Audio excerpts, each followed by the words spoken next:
دوستان من دیدم که خیلی افراد زیادی مشکل ورود به بازی بتلفیلد رو دارن. بتلفیلد بتل که تازه عرضه نشده، تازه رایگان شده و رایگان در دسترس همه قرار گرفته.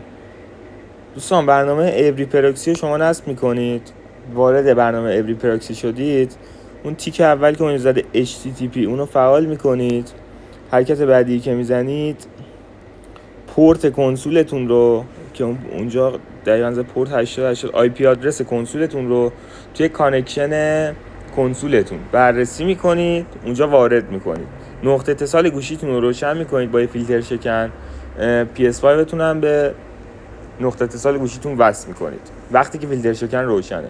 این حرکت رو که شما انجام بدید بعد وارد بازی بتلفیلد بشید براتون بالا میاره. من خودم با فیلتر شکن VPN 5 تست کردم که شد سرور آلمان.